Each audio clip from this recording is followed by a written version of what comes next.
Следующий человек, который выйдет на эту сцену с очень прикольной фамилией, встречайте, Максим Юцефа.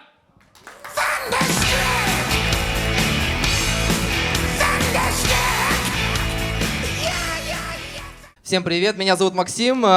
Да. Я родом из Алекминска. Алекминск — это такой город, у которого очень большая история, но маленький бюджет. И в Алекминске вот всего два пути. Это вот уехать из города и заниматься рэпом. Как вы поняли, я уехал из города. Йоу. Вот у меня отец прям мужик, да, он мужик, я его уважаю. Просто они с мамой вместе 22 года, но расписались официально только 3 месяца назад. Просто мужик не хотел серьезных отношений, понимаете? Он думал, вот сын, да ладно, убегу. Он даже, вот клянусь, он даже сумку не распаковывал. Дочь, да ладно, уйду, что мне париться. Вот я понял, что он не уйдет, когда он как-то из комнаты закричал, типа, Лена, зашей мне трусы! И я понял, что он точно останется. У меня есть сестренка, младшая сестренка, и когда она меня бесит, да, я все время говорил, да ты приемная, тебя принесли цыгане. Потом извинялся, типа, как-то мы сидим на кухне, она меня тоже бесит, она говорит, у тебя нет девушки. Я говорю, а ты приемная. А в комнату заходит мама и говорит, нет, это ты приемный, и ушла. И мы больше с ней не разговаривали. Еще сестра типа, цыгане. Как-то мне мама недавно прислала фотку детскую и говорит, смотри, какой ты в детстве был красивый. Я такой, а сейчас? А сейчас ты приемный. Нет, такого не было. Но фотку она прислала, так что. А у вас бывало такое, да, что вот вы ставите фильм, чтобы уснуть, и досматриваете его до конца? Бывало такое? Поаплодируйте, пожалуйста, у кого такое бывало, да? Я живу, короче, с другом. Давайте обозначим, что, допустим, мистер Еремей. Вот, допустим, так. Я живу с другом, да, и мы как-то смотрели фильм про Сноудена, там типа, что все за всеми следят, тому подобное. И он взял и заклеил камеру ноутбука. Моего ноутбука. И он очень внушительный, да, мы как-то смотрели фильм про наркобаронов, он такой говорит, так, Макс, слушай меня, сейчас, короче, берем и зарабатываем на наркотиках. Я говорю, на Насфае много не заработаешь, ты понимаешь, да? Я просто боюсь ему показать горбатую гору. Потому что он сильный, да, и мы спим на одной кровати. Кто-нибудь хоть раз платил за коммунальные услуги? Есть такие люди? О, это отвратительно, это вот где люди разочаровываются во всем. Я как-то пришел платить за коммунальные услуги, мне дают квитанцию, там 50 косарей, офигеть, 50 косарей, я охренел вообще. Просто почему мне никто не сказал, что если не платить 6 месяцев, то будет 50 косарей? Может, если бы меня предупредили, я хотя бы не удивился, да, и я пришел к другу, говорю, вот смотри, короче, у нас 50 косарей, он мне выдал гениальную идею, он говорит, короче, давай мыться по ночам. По ночам в ванне вдвоем. В общем, мы стали мыться в ванне вдвоем, потому что он сильный, как я повторил. Смотрите, автобус — это очень странное место. Это очень странное место, там есть этот пафосный кондуктор, да, который как будто это его автобус, он сидит там, что-то вертит. И вот это голосовое оповещение, да, типа, держите сумки в поле зрения, отходите от подозрительных лиц. После этого голосового оповещения от меня девушка так отступила. И главное, не просто, да, типа, а еще оттолкнула, типа, знай свое место, вор. Вот кто улыбается, когда читает сообщение в WhatsApp? Вот? Кто улыбается, типа, вот прям лыбу дает? Есть такие? Да. И я как-то еду в автобусе, короче, а напротив меня же сидит женщина и ребенок.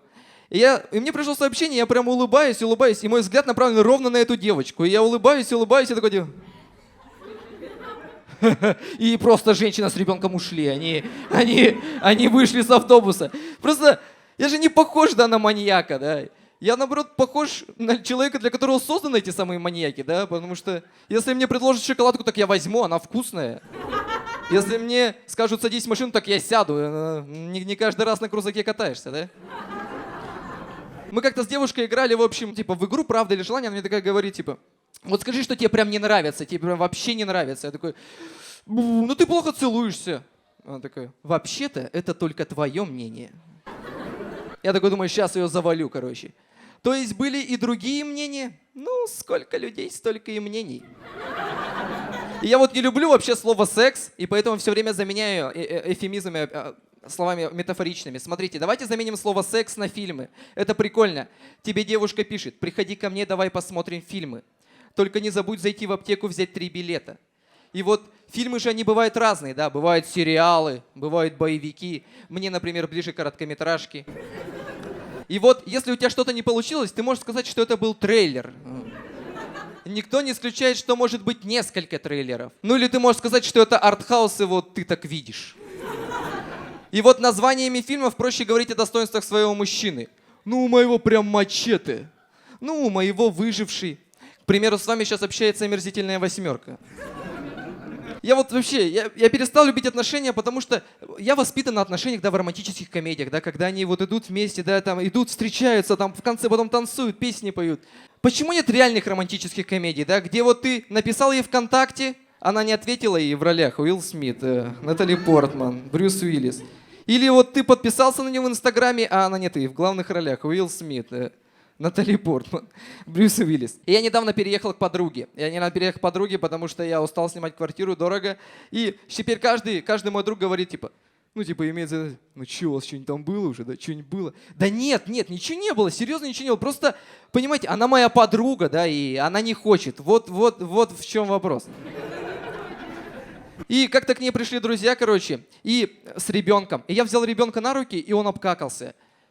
И он мне такой говорит, не переживай, он так выражает, что ты ему нравишься. Я говорю, о, нифига прикольно. А почему так со взрослыми не работает, типа? Таня, я тебя люблю. Чем докажешь? Вот полные штаны. Чувствуешь, как пахнет любовью? Я такой, типа, ути-пути. Он говорит, нет, разговаривай с ним как со взрослым. Я говорю, нафига, типа? Раз ты разговариваешь с ним как с взрослым, так наказываю как взрослого. Он накакал, да отожми у него машинку. Поставь его на бабки, не знаю. Возьми его поручителем в банк. Множество вариантов. Я как-то стоял тут в баре, короче, и не было денег, и там подошел ко мне мужик, типа, будешь пить? Я говорю, да, буду пить. И мы пьем одну, пьем вторую, чувствую, он меня спаивает, прям спаивает. И мы что-то разговорились с ним, я такой, так, ладно, я в туалет, я сейчас вернусь, прихожу, да, а он уже с бабой какой-то стоит. И я прям заревновал просто. Ты же рассказал мне пол своей жизни, я знаю твою семью, и уже знаю, как зовут твоих детей. И вот я понял, да, что вот все мужики козлы просто. Серьезно. Что хотела сказать в конце? Мне постоянно говорят, да, типа, почему ты все время ходишь в шапке? Смотрите, вот в шапке я выгляжу как человек, которому можно дать пиздюлей. А без шапки я выгляжу как человек, которому нужно дать пиздюлей. Всем спасибо, вы крутые чуваки.